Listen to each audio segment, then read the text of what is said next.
So what are your long-term career objectives? Like, where do you see yourself in 5, maybe 10 years down the road? Definitely. Well, I hope, like I said, to first get a summer analyst position and do well there, and hopefully have the opportunity to get a full-time offer.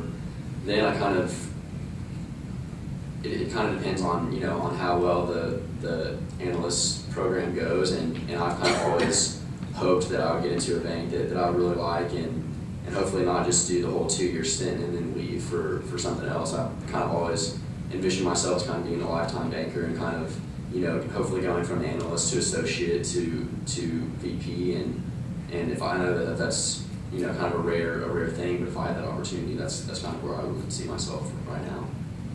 When did you determine you wanted to be a long-term banker?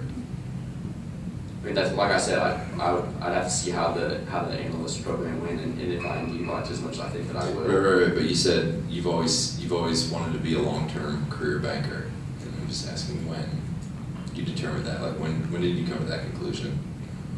I mean, I would say in college, in my college career, I kind of just wanted to be with the company and stay with the company, as opposed to jumping around and having to adjust to new people and new places and new things and moving around all the time. I kind of always hoped that I would find somewhere that I really liked and kind of stick with it. Why do you, or actually, you know, what do you see the differences between, you know, what you come in as in terms of work responsibilities, what your role will be as an analyst or a summer analyst, to that long-term, you know, senior managing director, partner? Like, how are your responsibilities and how does the job transition? Definitely. Well, as an analyst, I know that you're doing a lot more of you know, the analytical work and actually doing the valuing and putting together the pitch books and making the pitch books and making the PowerPoints and making the presentations for potential clients. Whereas whenever you... So we're gonna, real quick, keep in mind he just named like 5 things, all this pitch book, presentation, PowerPoint, deck. It's all the same thing. So just, you know, be mindful of how redundant you might sound. And then kind of as you move up through the ranks, you kind of do less and less of the analytical work and more kind of managing, and then as you know get to senior level, you're actually going out and you're meeting with the clients and you're trying to get their business and you're doing all that whole thing, whereas on the lower levels you're more doing the evaluation work. Other than the long hours, what is the one thing that you're at most risk of not liking about this job?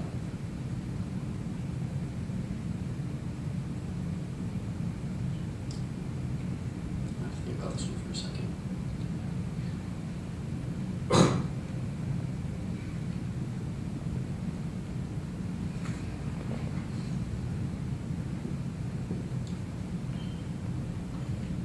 I would say, other than the long hours, the thing that kind of worries me the most is, or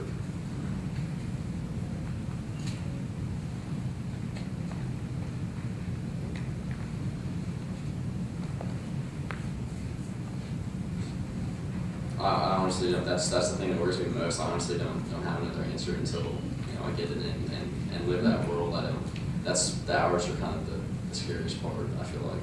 And are they scary? I mean, definitely, like I said, like I can sit here and say that I think that I can work a 110-hour week, but until I've actually done it and consecutively lived that life, I wouldn't know for sure. And so what will you need to get out of this job to make it worth those long hours?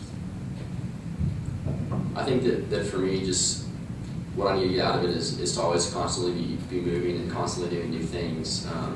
To get bogged down in one project for, you know, 6 months is not something that keeps me going, and that's kind of what led me away from accounting, is that I felt like I kind of got caught up in a repetitive motion when I was doing the same thing day in and day out, and so just kind of always working on new things and always, you know, being able to do different things is what I hope to get out of it to keep me going through that. But what about, do you think that, what if you're working on different projects but doing the same type of task on each project? Are you worried about that? That doesn't worry me because, I mean, while you may be doing similar things, there's always going to be subtle differences between any project that you do when it's for different companies. Look, there's things about, I liked Greg's answer in that there's some formless questions you may get, because when people talk about banking, it's the one obvious knock is the hours, right? Everyone knows it's hours, it's long hours, and so, that's not giving away a lot to say that it might be something that, you're not gonna like, because again, I don't know anyone that truly enjoys being in the office at 4 in the morning or whatever. But it's another way of thinking about how much have you really thought about this job and what are parts of it that are gonna fit well with your skill set, what are the parts that you're gonna have to work more at. And it's a tough question, so, I'm not surprised you got stumped on the answer. On your other one, on, now I'm blanking, what was the second question I asked you when you said the accounting? What's gonna, Worries you most? no, what do you need to? What do you need to keep know? going? Thank Yeah. you. I like the fact that when his answer was, he gave what the answer was, and then he related it back to something specific. That's the key, right? That's what we're trying to get out of this. Well, if it becomes too mundane and I'm working, on long projects that aren't particularly interesting, which is what I found in accounting, and therefore what I moved away from accounting. So again, it's giving more specific and therefore more credibility to your answer. Because I think unless you, on almost all these answers, if you can't relate it to something specific in your background, it's just going to sound like you're doing this, and it's just somewhat catchy answer. And you also, on that point, you also mitigate the risk that we're going to draw our own conclusion after the interview ends. If you leave a big open question, well, we're gonna be like, well, maybe it's because he's just not very good at that, or maybe he's going to struggle with the long hours, or moving to New York City is going to be an issue coming from Texas. People draw their own conclusions unless you give them some sort of concrete example. In the accounting one, I thought that was good. Oh, the other thing, because we didn't pause, I would say,